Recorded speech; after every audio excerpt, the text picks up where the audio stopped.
Για πάμε. Τι θα έχεις πει, κάτσε Νικόλη τώρα, τι θα έχεις πει. Άκουσε μου σου λέω εγώ. Κάτσε το παθουσό. Αλλά σου πω ένα, όνομα θα εξηγήσεις και πάνω. Εγώ, παίζω λεφτά αγόρι. Δεν μου λες, δεν θα μου λες, να τον ελευθερία εδώ πέρα. Για να πει τα μάτια και μεταναστεύσει. Δεν θα σου πω, άρχισε τον ελευθερία εδώ πέρα τώρα. Ναι, και τώρα χαίρεσαι. Ναι ρε φίλε, ναι ρε φίλε.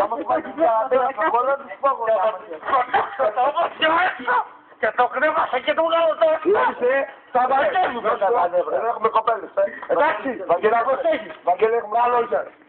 Μην έχουμε τα σκέλη πλέον. Άμα δεν θα μαλώσεις, πάρτουνε και πηγαίνετε εκεί. Κάτι το στον κόκκι και το βεντζέτα.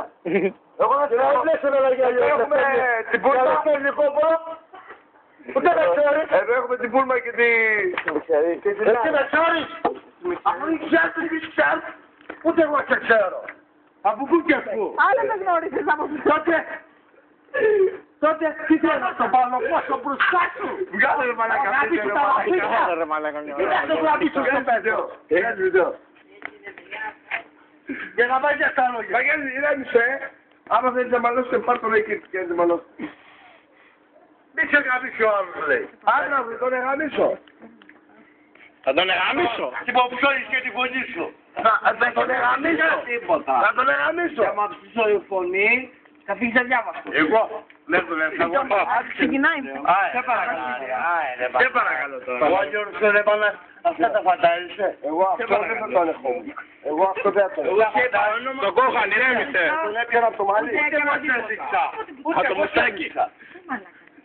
Θα τον έπιανα από το μαλλί. Βαγγέλη. Θα τον έμουτα να τον πουστεί. Ούτε εγώ σ' έδειξα. Γιατί εγώ θα σε μεταλλαχτάρευα. Πού? Εσύ είπε ρε μαλάκα. Εσύ κάθεσαι. Έτσι. Και παλιά πουτάνα. Πολύ παλιά. Πάρα πολύ παλιά. Θα κάθετε επιτέλους. Μπουμ. Το ξέρεις. Μπουμ, μπουμ, μπουμ. Το ξέρεις καλά. Τι κάνεις καλά? Έλα εδώ, σε έβρισε. Θα φύγουμε σιγά σιγά. Έζηξα, δεν θα με δείξεις. Ωραία. Καληνύχτα. Άιντε. Και έχει λήξει το θέμα. Όποτε σου είπε.